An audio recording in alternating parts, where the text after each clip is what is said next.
നല്ല ഉറക്കത്തിലാണ്. അപ്പോൾ ചേച്ചി വിളിച്ചിട്ട് പറഞ്ഞു ഫോൺ ശരിയാക്കി മേടിക്കാൻ പോകേണ്ടി. പിന്നെ അതിനുള്ള പരിപാടിയൊക്കെ പതുക്കെ റെഡിയാവാൻ കുറച്ച് സ്ഥലവും തേച്ച് പിടിപ്പിക്കാൻ മുടി നല്ല പറന്ന്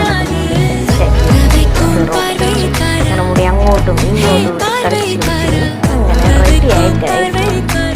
ഇതാണ് എൻ്റെ ലുക്ക്, ഔട്ട്ഫിറ്റ് എന്ന് പറയണേ. എൻ്റെ കുറച്ച് പ്രഹസനമൊക്കെ കാണിച്ചിരുന്നു. അങ്ങനെ ഞാനും ചേച്ചി ഒരു ഡ്രസ്സൊക്കെ തന്നെ ഫൈനൽ ലുക്ക്. മുടി പിറ്റെന്നോ കെട്ടിവെക്കണമെന്ന് പറഞ്ഞിട്ടുണ്ടാവില്ല. ഇതിന് മുടി കെട്ടിവെക്കാൻ തീരുമാനിച്ചു. വണ്ടിയിലല്ലേ ഒതുങ്ങിയിരിക്കട്ടെ എന്ന് വിചാരിച്ചു. അവസാനമൊക്കെ റെഡിയായിരുന്നു. ഇങ്ങനെ ഓർണമെൻറ്റ്സും എല്ലാം സെറ്റായിട്ട് അങ്ങോട്ടും ഇങ്ങോട്ടും ചരിഞ്ഞുള്ള പ്രഹസനമായിട്ട്. അങ്ങനെ എനിക്ക് ചേച്ചി വന്നിട്ട് പറഞ്ഞു ഞാൻ റെഡിയായിട്ടുണ്ട്. ചേച്ചി പറയും നീ എന്തുവാ ഇതിനിടയിൽ കിടന്ന് കാണിക്കുക, വാ നമുക്ക് പോകാം, അതിൻ്റെ പ്രഹസനങ്ങളൊക്കെ കഴിഞ്ഞെങ്കിൽ. അങ്ങനെ ഞങ്ങൾ നേരെ റോഡിലോട്ട് ഇറങ്ങി നടക്കുവാണ്. ഇവൾക്കിതുവരെ ഈ പരിപാടി കഴിഞ്ഞില്ലേ എന്നുള്ളൊരു നോട്ടമാണ് ചേച്ചിയുടേത്. അങ്ങനെ ചേട്ടന് വേണ്ടിയിട്ടുള്ള കട്ട വെയിറ്റിങ്ങിലാണ് ഗൈസ്. അങ്ങനെ നമ്മുടെ താരോദയം എത്തിക്കഴിഞ്ഞിരിക്കുന്നു. ചേട്ടൻ്റെ വണ്ടിയിൽ ഞങ്ങളങ്ങനെ പോകാനുള്ള പ്ലാനിങ്. ചേട്ടൻ പറയുന്നത് രണ്ടുപേരും ഒരുപോലെ വന്നല്ലോ, കൊള്ളാമല്ലോ എന്നൊക്കെ പറഞ്ഞ് അങ്ങനെ ഞങ്ങൾ വണ്ടിയിൽ കയറി പോവുകയാണ് ഗൈസ്. ഇവിടെ എത്തിയപ്പം പുള്ളിക്കാരൻ പറയുക ഫോൺ ഒരു 5 മിനിറ്റും കൂടെ എടുക്കും ശരിയായി കിട്ടാനെന്ന്.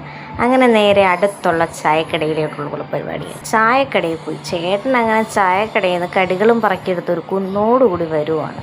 ചമ്മന്തിയും വടയും അടിപൊളി കേട്ടോ. എനിക്ക് ഭയങ്കര ഇഷ്ടപ്പെട്ടു. ഇവിടുത്തെ ചമ്മന്തിയും വടയൊക്കെ അടിപൊളി കോമ്പിനേഷനായിരുന്നു. ചായ അടിപൊളിയാണ്, നല്ല രസമുണ്ടായിരുന്നു, നല്ല ഫുഡ്.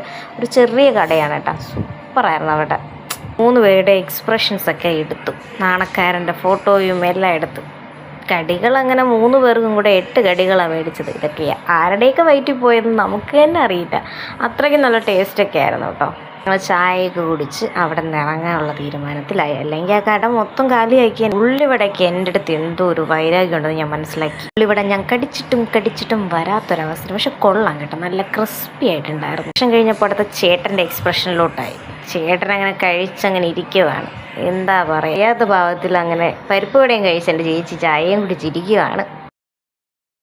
ചേട്ടനെ കൊണ്ട് തന്നെ പേയ്മെൻ്റൊക്കെ ചെയ്യിപ്പിച്ച് സുഖമായി ഞങ്ങളങ്ങനെ ഫോൺ കടയിലോട്ട് പോകാനുള്ള പരിപാടിയിലാണ്. ഇതൊക്കെ ചെയ്ത് കഴിഞ്ഞപ്പോഴാണ് ആലോചിച്ചത് അവിടെ അകത്തൊരാളിരുന്ന് കഴിക്കുവാണല്ലോ എന്ന്. ചേച്ചി ഇതായിട്ടും പുറത്തിറങ്ങിയിട്ടില്ല. കഴിച്ച് ചേച്ചിയെ പുറത്തിറക്കി. ഇത്രയുള്ള ആ കട ചായക്കട നല്ല കടയാണ് കേട്ടോ. ഫോൺ കടയിലോട്ട് പോയി. എൻ്റെ ഫോൺ ഇതാണ്. ഫോൺ അങ്ങനെ ശരിയാക്കി കിട്ടിയിട്ടുണ്ട് ഗൈസ്. അങ്ങനെ ഈ ഫോൺ റംബൂട്ടാൻ വിൽക്കുന്നത് കണ്ടത്. എനിക്ക് റംബൂട്ടാൻ എന്ന് വെച്ചാൽ ഭയങ്കര വീക്ക്നെസ്. അങ്ങനെ അതും മേടിച്ചു. അപ്പോൾ ഇതൊരു കുഞ്ഞു വീഡിയോ ആണ്, എല്ലാവരും സപ്പോർട്ട് ചെയ്യണേ. അടുത്ത വീഡിയോ ആയിട്ട് വരുന്നവരേക്കും ബായ്.